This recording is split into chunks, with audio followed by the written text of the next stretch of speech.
Good evening, Doctor. I believe we're going to be working together. Dr. Reid. Dr. Swansea informed us of your arrival, but I could not dare to believe we'd have such good fortune. Such an honor, sir. Thank you. And you are? I am Thoreau Strickland, Dr. Thoreau Strickland. I'm a great admirer of your work, Dr. Reid. What do you think of Dr. Ackroyd's aversion to modern medical methods? It's a shame he's so narrow-minded. Dr. Swansea taught me that science is about exploring uncharted territory. I'm convinced that's true. With the influenza and all that's going on, you should put your differences aside, don't you think? Why is it so difficult to work together? I believe that if Dr. Ackroyd had been the one to discover the transfusion process, he would be the first to recommend its use. So you believe it's just a question of jealousy and pride? Dr. Ackroyd is as proud as he is blinded by his obsolete concept of medical science. Please, could you tell me something about yourself? I'm a great admirer of your work concerning blood transfusion, Dr. Reid. I run my own experiments. I'm convinced it's the future. What made you choose to be a doctor? I'm not ashamed to admit you and your work have inspired me. I am honored to have the opportunity to work by your side. It's always a pleasure to share scientific and medical knowledge with someone eager to learn. I'll be glad to help you if I can. This epidemic may be the century's most terrible disaster, but I'm convinced that we, as doctors, are the only ones able to defeat it. I based my technique on my mentor's research.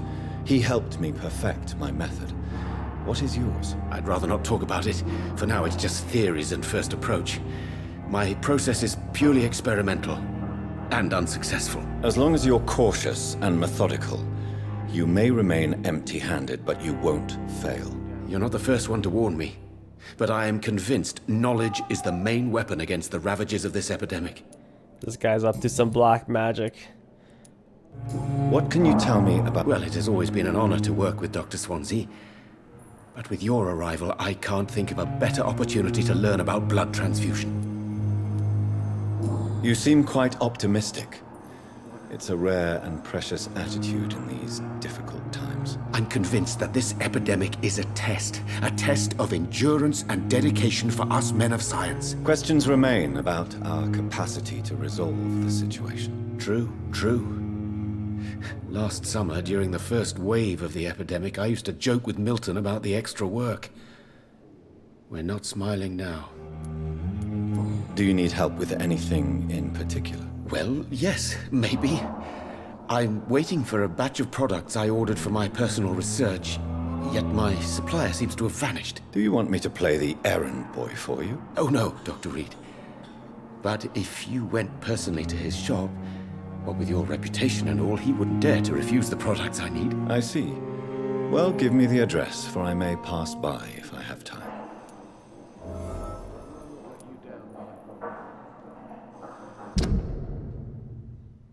$2,500 XP.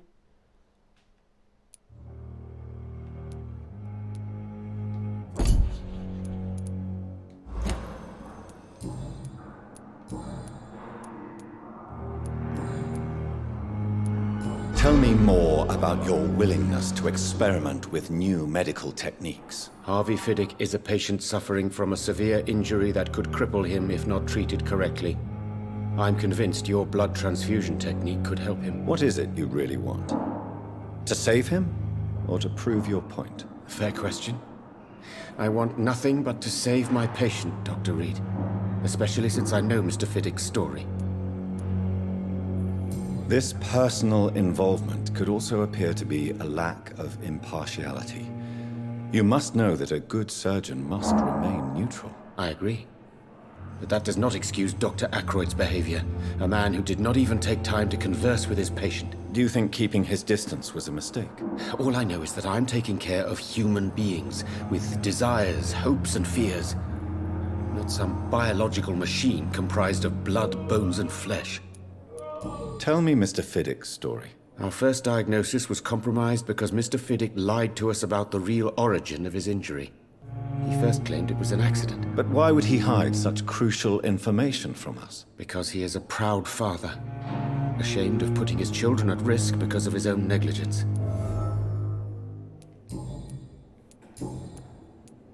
Goodbye, Dr. Strickland.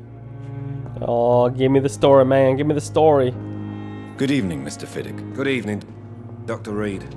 Any news about my operation?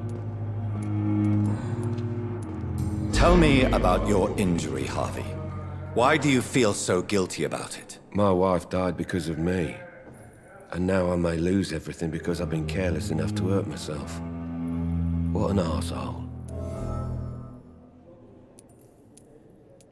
You can't hold yourself responsible for your injury, Mr. Fidic, unless you tried to hurt yourself. Of course I didn't hurt myself. But I can't work until my arm is fixed. My children need to eat, Doctor. How could your job be responsible for your wife's death? I was working a double. She went out to bring me a hot meal and got caught in a German bomb raid. Tell me more about the death of your wife, Harvey. 1915. I was in the army, building workshops for the Royal Flying Corps. Helen was happy I wasn't sent to the front. What happened? The Germans sent Zeppelins to bomb the construction site, but they missed their target. My wife was bringing my dinner when the bombs fell. I'm sorry for your loss. So many died during the bombings. I served in France and witnessed the carnage there. I would like to say that she didn't suffer. Truth is, I have no idea. I just know that I'm all that me kids have. Poor little bleeders. Seems like this game is all about, Is there anything else that's bothering you?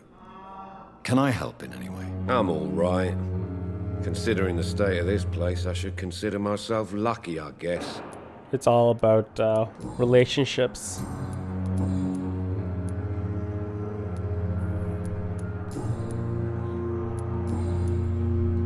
I guess that's it, right?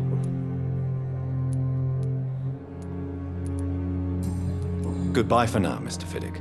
I'll see you later. My sweet girl. Reads me like a book. Never could keep anything from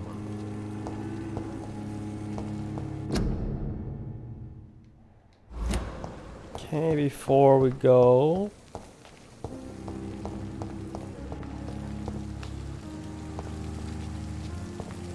How do we get to this backyard garden? It's a garden party.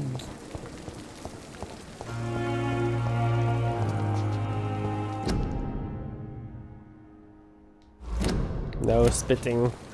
No spitting allowed.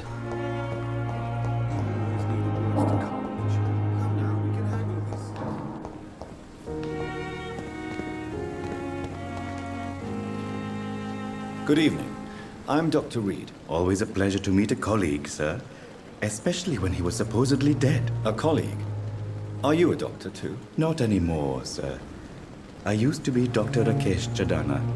Now, I'm just Mr. Chadana, pawnbroker and humble guardian of this morgue. What do you mean? You used to be a doctor. Was your license revoked? No, sir. It is just that I like to be precise. I run a little pawn shop while taking care of the dead. But I used to be a real doctor. Did you steal stuff? Are you afraid or uneasy being surrounded by so many corpses? Why should I? These bodies are empty vessels. Flesh left to decay. Poof. No soul anymore. All gone. An interesting point of view. And quite an exotic one, too. Most people fear, or at least have a respect, for dead flesh. Sir, as a medic during the war, I learned to face my death and the death of others. It's the pain we have to tame, not death itself. How did you get this job? After I left the army, I worked as an undertaker down by the docks. A dangerous place with many an unpleasant business there. Milton Hooks helped me get a job here. Do you work here alone? Yes, very easy work, sir. All I have to do is watch a few bodies, The situation was very different when the main morgue was still open. Why do you have to watch these bodies? Because these poor fellows have no names. We keep them in case someone comes looking for the missing. Sadly, very rarely happens. He knows that we were supposed to be dead. Why close the hospital's main morgue? It was for sanitary reasons after the beginning of the epidemic. Cadavers had to be moved to the nearest mass grave. Have we met before? I don't think so, sir. Why? When we first talked, you said you were glad to meet me since I was reported dead. Funny story, sir. Your sister came here a few nights ago. You were missing, and she was looking for your body. She must be very relieved now.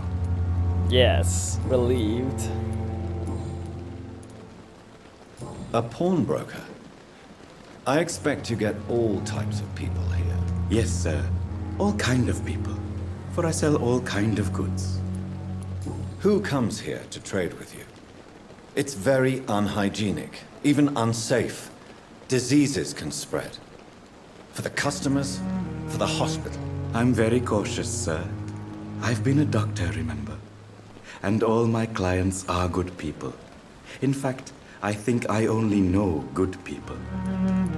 What kind of goods? With the quarantine, it's not always easy to buy things. So I trade, I exchange. Some people sell, some others buy. I like to help. I really hope this is like a main hub of the game. It's not all like this, because this is a lot of talking. Since you're not afraid of dying, do you believe in life after death, Rakesh? No, I believe we must do all the good we can while alive. For our time is short, and the obstacles are endless. Do you think you would enjoy immortality as a concept? I don't think so. Don't mistake me. I love life, and I'd like to live a long life. But everything has to decay, sir. Even goodwill. Do you really believe goodwill cannot last? As I said, sir, everything decays.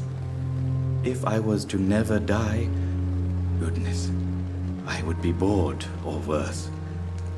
And I like to be helpful, sir. Quite depressing, wouldn't you say? Yes, but the good news is we'll all die before losing our humanity, sir. So you're ready to die? No, I am not. I don't fear death, for I won't see it. What troubles me is the pain my death will inflict to those I know. You're a wise man, Mr. Chidana. No, Dr. Reid, I am a foolish man. But I like to think otherwise. What you got? Please show me what you have to sell. Of course. It's just trinkets and curios, really. But I'm sure they can be useful. What you got, man? Some codeine? Some opium? I can't even buy that. It's locked.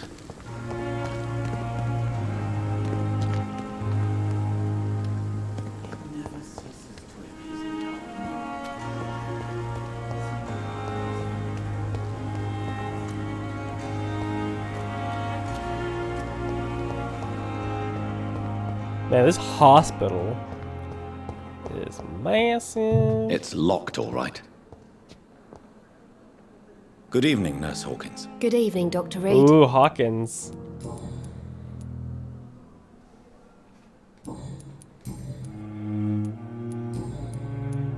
Goodbye, Nurse Hawkins.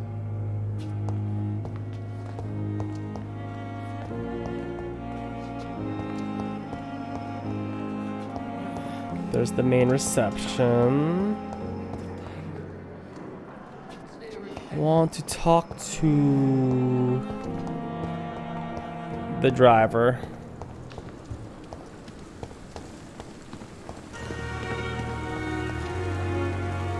Good evening, Milton. Good evening, Doctor. Still trying to save lives?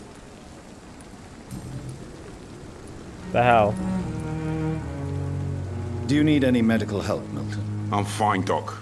Physically, at least. But I would give everything to be in a better place right now. Goodbye, Milton. And I thought last summer's epidemic was difficult. Okay, there's one more patient that was wandering about here. Where'd you go? Ugh. Good evening, Mr. Elwood. Evening, Dr. Reid. Soldier, do you need assistance? I'm fine. Just do something for this pain, will you? That's all I'm asking. Want to see if anything else opens up. Goodbye for now, Mr. Elwood. Disgust on every street corner. The daily routine. Good evening, miss. I'm Dr. Reid, the new surgeon at the Pembroke Hospital. And who are you? Your name has no meaning to me, mortal. You're nothing but dust blown by the winds of eternity. I beg your pardon? What are you begging for, mortal? My clemency? Well, tonight maybe I'm inclined to mercy. You'll never forget the night you met Thelma Howcroft. You keep calling me mortal. Why is that? And if I'm mortal, what are you? Well, Dr. Reid, if you must know, I'm a vampire. Oh yeah? And why do you believe you're a vampire? I don't need to believe anything. It is what I am. It is what I feel within this hollow shell of flesh. Please, describe to me how you feel. What is it like to be a vampire? I can hear my body crumble from the inside as my flesh cracks and fades. I sense the last pulse of postulant blood within my drying veins. I need new blood. I see. Have you ever heard of Cotard syndrome, Miss Howcroft? Never. It's a mental illness discovered by a French neurologist named Jules Cotard. The affected patients are delusional. They believe that they are putrefying, that they are dead, a ghost or a ghoul, or in your case, a vampire. Delusional, you say? Oh, sad and petty mortal. You can't even begin to understand the concept of immortality. And you think it is I who am delusional. I'm assuming you must be a patient here. Am I right, Miss Howcroft? It's only a cover. To hide from my enemies. I can leave whenever I want. As a woman, a spirit, fog, or bat. Who are these enemies you mentioned? Can you describe them? I cannot say for sure. But I sense their eyes on me from nearby. I feel them watching me every time I visit the garden near the morgue. Ooh, the garden. The staff here are not your enemy. They're here to help you, to care for you. I'm not speaking of the doctors in white. I'm speaking of the men and women who hunt me. For I am a vampire. I see. Don't worry. These people will not find you here. I'll personally make sure they leave you alone. Thank you, mortal. But do not interfere with them, for you are no match for those that hunt me.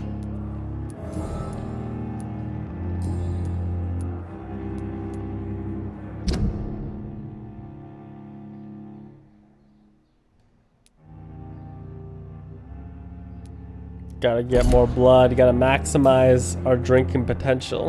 Who are you really, Miss Howcroft?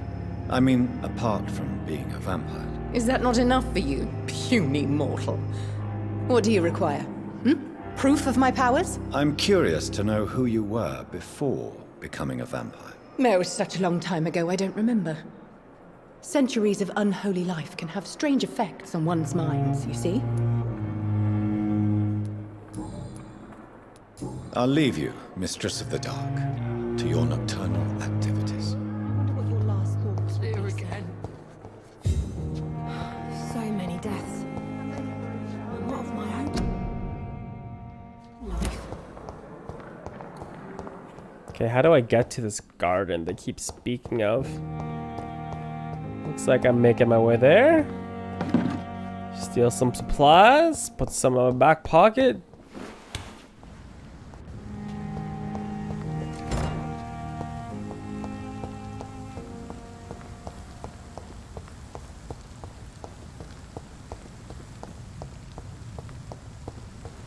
Look around here.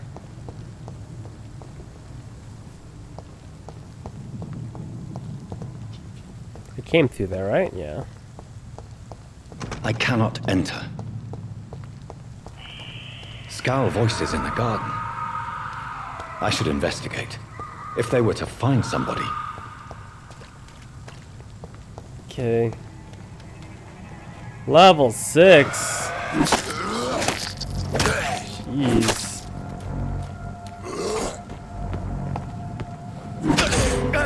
Oh, you can parry me. Shit. Oh, my health.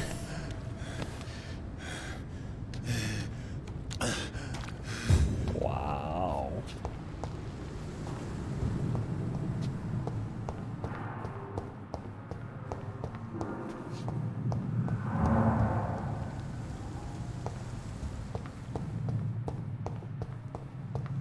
Oh yeah, I remember I saw the scythe out.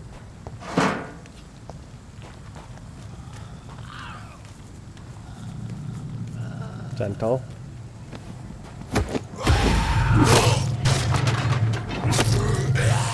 Watch out, watch out, watch out, watch out, watch out, watch out. Bite him! Nom nom nom nom nom nom nom nom nom nom nom.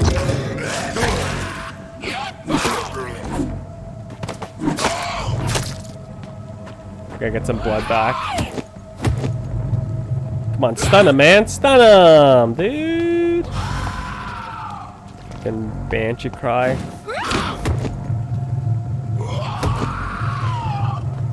When does this stun actually happen?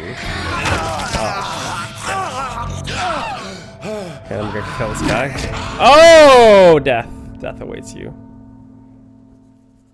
Just came out swinging.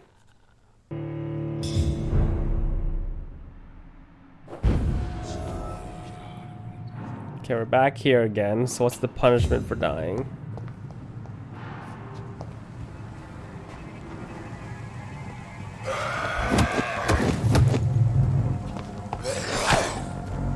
So it seems like the scythe, even though it does more damage, it's not that great for parrying.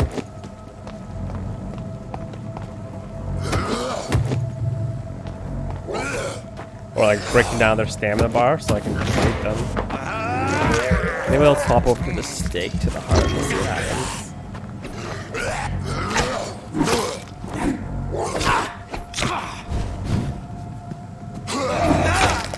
Shit.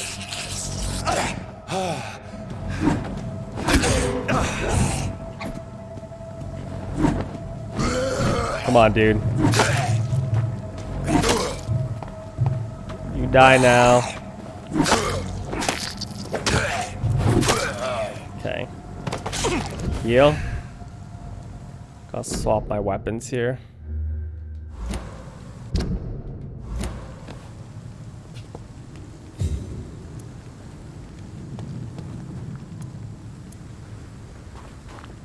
Stake and machete.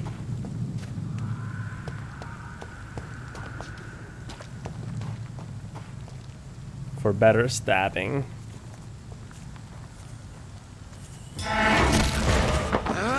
Instant stun.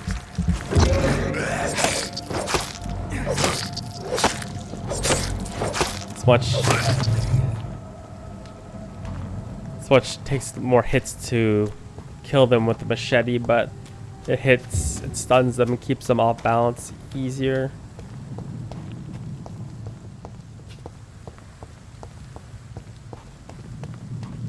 Keep moving.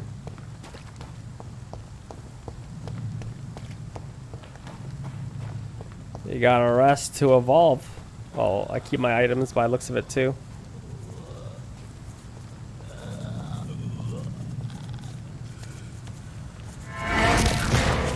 Nom nom nom nom nom nom nom nom nom.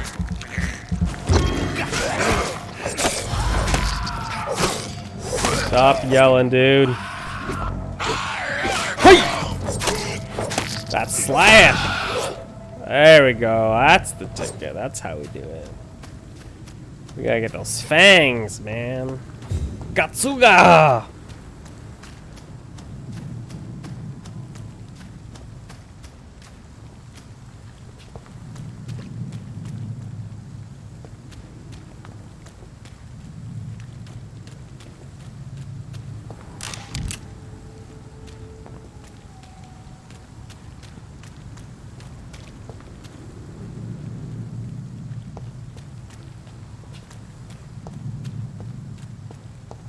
The wallet's supposed to be here.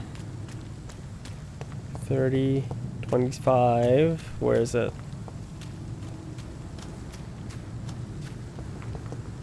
Oh.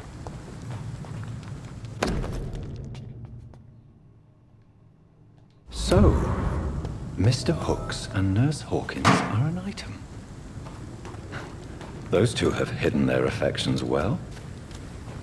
Dang. Okay. Wonder if enemies respawn too. Let's return this wallet to this guy. Stop with the yelling. Stop.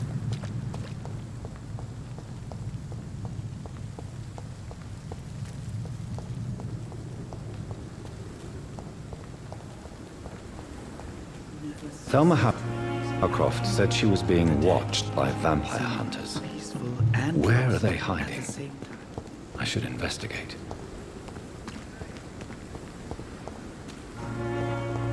No, no, no. Don't need to do an investigation. This place seems massive. Reach the front. Got your wallet. Where'd you go? Where the amber lamps, driver?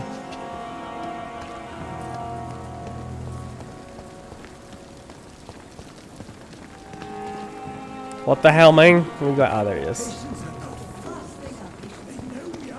Having a smoke. Good evening, Milton. Good evening, Doctor. Still trying to save lives? I have some good news, Milton. What? The epidemic's over? I retrieved your wallet with all the money and a certain picture. Well, yeah, Pippa Hawkins is my girl. So what? Is it the difference of skin colour that bothers you? Not at all, Milton. Good. Please, take this money anyway. To remind you to keep your mouth shut.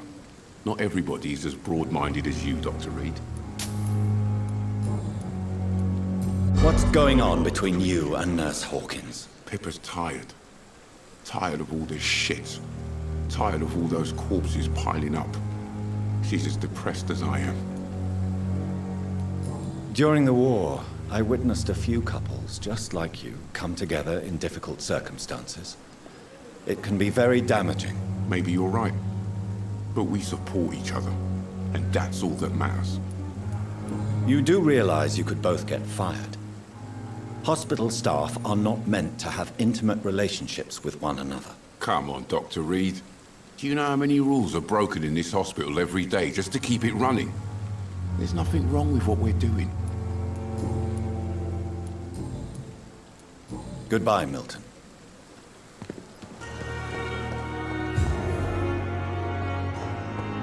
That was the investigation. Okay. Okay, let's... a little bit more. Keep exploring the hospital. Keep gathering the intel. Get all the information. Where's that Hawkins nurse? She was over here, I think. I didn't have any conversation stuff to talk to her about. This hospital just wraps so far around. She was right here.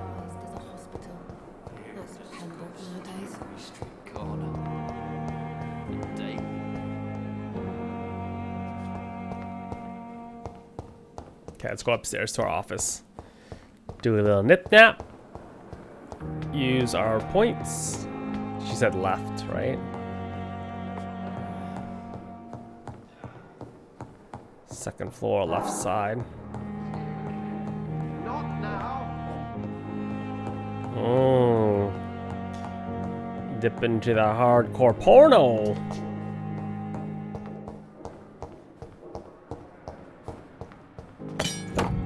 Hacksaw. Bonesaw.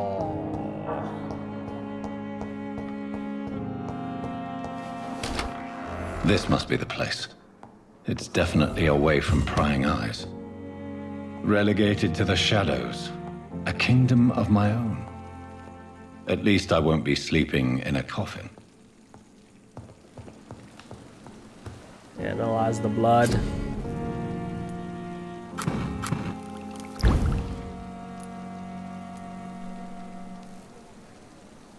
I need ferrous tartrate, sodium hydrochloride solution. William Bishop's blood is much more unstable than human blood and shows extensive mutation. But this is not what happened to me. I must keep on searching. The sun is about to rise. I can feel it. I'll continue tomorrow night. I have so much time now. You guys could read that on your own time. Too much lore.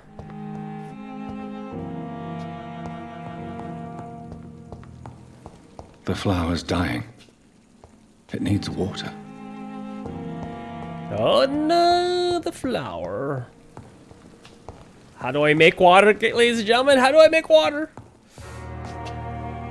Okay, let's have a nip nap. Use my points. Let's see here.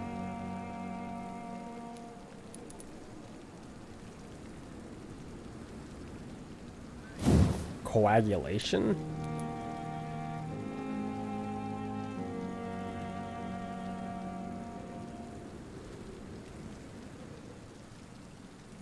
Huh. That's how this works. We unlocked it. How do we use it?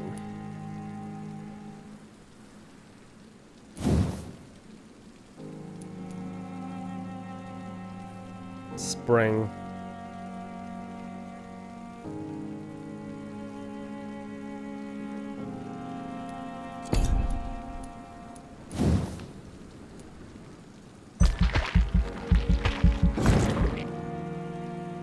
Blood capacity. When do I unlock alties? Be curious what the alties look like. I'll just put some here now. Confirm.